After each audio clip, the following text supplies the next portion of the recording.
What a wretched failure was that of Haydn the painter. He thought he failed through the world's ingratitude or injustice, but his failure was due wholly to his being out of place. His bitter disappointments at his half-successes were really pitiable, because to him they were more than failures. He had not the slightest sense of color, yet went through life under the delusion that he was an artist. "If it is God's will to take any of my children by death, I hope it may be Isaac," said the father of Dr. Isaac Barrow. "Why do you tell that blockhead the same thing 20 times over?" asked John Wesley's father.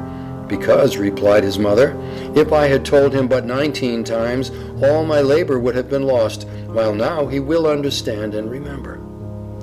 A man out of place may manage to get a living, but he has lost the buoyancy, energy, and enthusiasm which are as natural to a man in his place as his breath. He is industrious, but he works mechanically and without heart. It is to support himself and family, not because he cannot help it. Dinner time does not come 2 hours before he realizes it.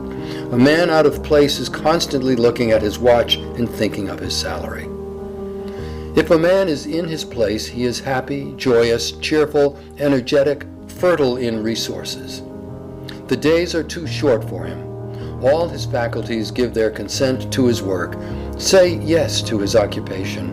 He is a man. He respects himself and is happy because all his powers are at play in their natural sphere.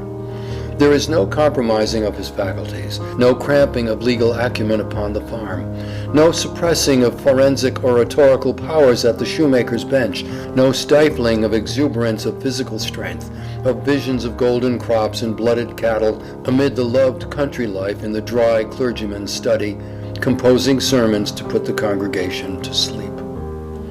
To be out of place is demoralizing to all the powers of manhood. We can't cheat nature out of her aim.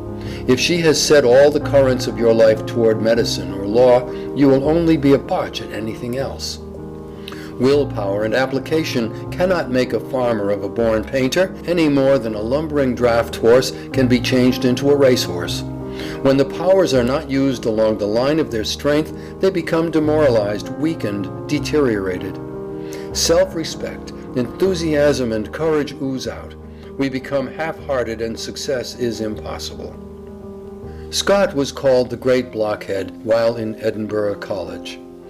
Grant's mother called the future general and president Useless Grant because he was so unhandy and dull. Erskine had at length found his place as a lawyer. He carried everything before him at the bar. Had he remained in the Navy, he would probably never have been heard from. When elected to Parliament, his lofty spirit was chilled by the cold sarcasm and contemptuous indifference of Pitt, whom he was expected by his friends to annihilate. But he was again out of his place. He was shorn of his magic power, and his eloquent tongue faltered from a consciousness of being out of his place.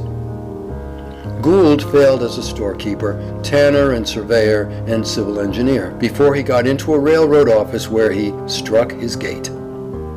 When extracts from James Russell Lowell's poem at Harvard were shown his father at Rome, instead of being pleased, the latter said, "James promised me when I left home that he would give up poetry and stick to books.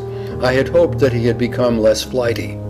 The world is full of people at war with their positions. Man only grows when he is developing along the lines of his own individuality, and not when he is trying to be somebody else. All attempts to imitate another man, when there is no one like you in all creation, as the pattern was broken when you were born, is not only to ruin your own pattern, but to make only an echo of the one imitated. There is no strength off the lines of our own individuality. Anywhere else we are dwarfs, weaklings, echoes, and the echo even of a great man is a sorry contrast to even the smallest human being who is himself.